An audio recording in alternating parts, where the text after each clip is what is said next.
What's up les chums, on se retrouve pour une nouvelle vidéo, j'espère que vous allez bien. Aujourd'hui, je vais m'occuper du 240. J'ai vu qu'il y avait une coupe de fuite d'huile après l'avoir démarré dans la dernière vidéo. Si tu l'as toujours pas visionné, le lien va être là. J'étais avec Robbie, je vais vous montrer qu'est-ce qu'il fait aujourd'hui. Hello, what's up guys? Aujourd'hui, de mon côté, moi je viens nettoyer toute cette partie-là de mon char. Dans le fond, il y a plein d'anti-rouille puis de crasse. Avant le undercoating, comme que vous pouvez voir, dans le fond, je vais ramener ça comme ici. Sur le cuir, disons. Sur le cuir. Fait que tout ça, ça va être enlevé. De ça, sabler ou juste scoffer. Voir aussi s'il n'y a pas de la rouille qui se cache parce qu'à chaque fois que je travaille dessus, il y en a. Puis aujourd'hui, je vais utiliser ceci. Super clean. J'ai beaucoup d'amis qui m'ont dit que c'est de shit. Fait que je vais utiliser ça. Je vais juste shooter puis brosser. Fait que c'est pas vraiment important. Je vais vous montrer le après. Puis on va voir si ça marche vraiment, ce stuff-là. De retour sur le 240. Je vais me préparer, je vais vous setter avec la lumière. On s'en va en dessous du char. Là, dans le fond, j'ai enlevé ma petite skid plate qui était juste ici. Ça leakait. Il y avait une fuite de là. Puis, au moins, ça coulait pas du fitting. Ça coulait seulement du bung. Là, j'étais comme, je vais voir, tu sais, si c'est solide un peu. Là, j'ai commencé à zigonner, puis c'est tout de suite défaite de même. Fait que là, je pensais que ça allait toffer avec le GB Weld, mais ça a l'air que non. Fait que aujourd'hui, je vais dropper la panne. Fait que je vais commencer par vider l'huile. J'ai ma panne à l'huile, je vais me setuper. 1 hour later. J'ai défait toutes les bottes de la panne à l'huile. Je sais pas si elle va passer avec le subframe puis la crémaillère. J'espère ne pas avoir enlevé ça, mais à suivre. Il a fallu que j'enlève les deux braquettes qui vont chaque côté de la transmission, c'est des supports. Puis j'ai shooté mon subframe au dégraisseur, ça a dit de laisser mijoter pendant 15 minutes. On va aller voir Robbie qu'est-ce qu'il fait. Fait que je suis déjà rendu un peu plus que la moitié fait. Ça marche quand même assez bien le stuff. Si tu penses vouloir garder ta peinture d'origine en dessous, je te conseille peut-être de genre le pressure wash ou peu importe. Nous on n'a pas accès à l'eau au garage, fait que je peux pas faire ça. Fait que j'utilise, vu que c'était déjà pas mal mou, j'utilise un Scotch Brite avec du produit. Là c'est juste pas dans la bonne bouteille, mais ce produit-là. Ton produit du début. Si tu veux un screenshot, take it. Puis après ça, je vais commencer peut-être en dessous si j'ai le temps aujourd'hui. Mais à date, ça a quand même sorti pas mal. So far, hein, ça revient clean pas mal ton affaire. Là. Tu sais, comparé à avant, là, ça c'est. T'as pas touché à cette section-là. Là. Pour que ça redevienne comme ça, là, ça revient pas mal beau. Là. Ouais, c'est sûr que je te conseille aussi de mettre une bâche en dessous ou un carton parce que ouais, ça fait vraiment de la merde. Ça fait pas mal de cochonneries. Fait que là, on est dans le process d'essayer d'enlever la panne.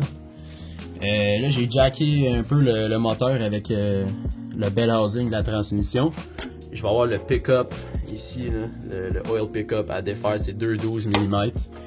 Une fois que ça va être enlevé, je devrais avoir plus d'éclairance pour pouvoir reculer le restant de la panne.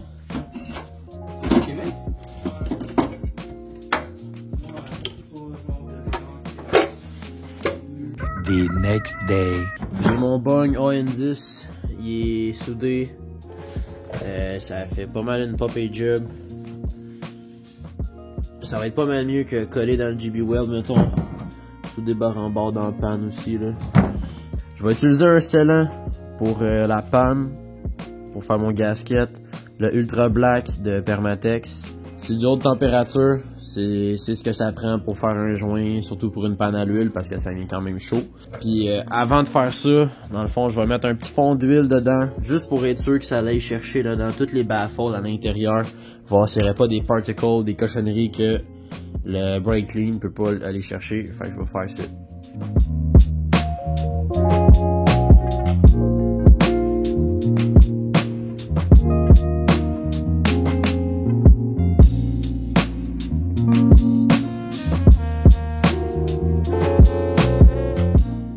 Bon, fait que là la panne est reposée avec le steel, toutes ces bottes aussi. J'ai reconnecté mon retour d'huile. Il va juste me rester à le tighter. Many hours later. Bon, parfait. Fait que les wraps sont enlevés en arrière. Fait que ce qu'on s'en vient faire en arrière, dans le fond, on s'en vient remplacer les camber arms et traction arms. J'avais déjà remplacé les toe arms avec le iCast Daily Kit de GK Tech. Fait que ça, ce bras-là, j'ai pas besoin de le remplacer. On va remplacer ça avec les petits bras ajustables.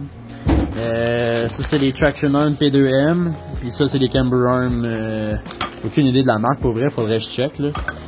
Mais dans le fond, tu vas avoir besoin comme outil une douille 17 et une douille 19 ou 3/4.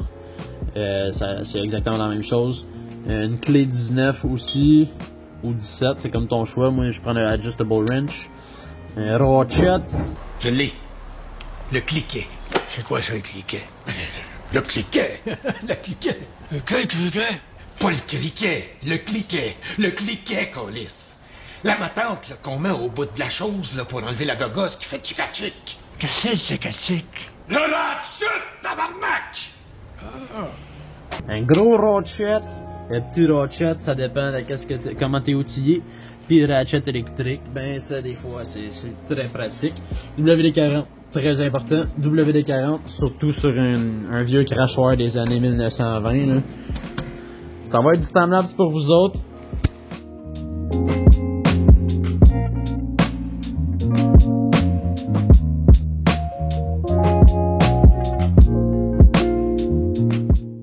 Bon, fait qu'une fois que le camber arm puis le traction arm est enlevé, ben là dans le fond ce qu'il faut que tu fasses, c'est que tu prends ton bras ajustable, puis tu viens le mettre égal, la même distance, les mêmes trous faut qu'ils s'alignent. Puis à partir de là, ben là tu vas pouvoir reposer ça. Alright, fait que le camber arm est revissé, le traction arm aussi, puis le coilover aussi est revissé. Fait que je vais aller chercher les petits mags que j'ai là-bas. Je vais en amener un ici. Je vais test fit ça. Wow, les petits chums. Avant d'aller plus loin, puis faire le test fit de ces mags-là en arrière, je pensais vraiment plus dédier une vidéo uniquement sur le fitment arrière, comment tout ajuster les bras, vraiment rentrer plus en détail là-dessus. J'ai aussi un autre goodies pour en arrière que je vais réserver pour la prochaine vidéo. Si tu t'es rendu jusqu'à la fin, ben merci beaucoup du visionnement. Vous connaissez la recette, like la vidéo, drop-nous un petit commentaire, abonne-toi si c'est pas déjà fait, puis active les notifications, comme ça vous êtes à jour à chaque fois qu'on drop de quoi. Pour le merch, le lien va être dans la description. Merci beaucoup à tous ceux qui nous encouragent puis qui nous supportent. On se voit dans une prochaine vidéo. Peace!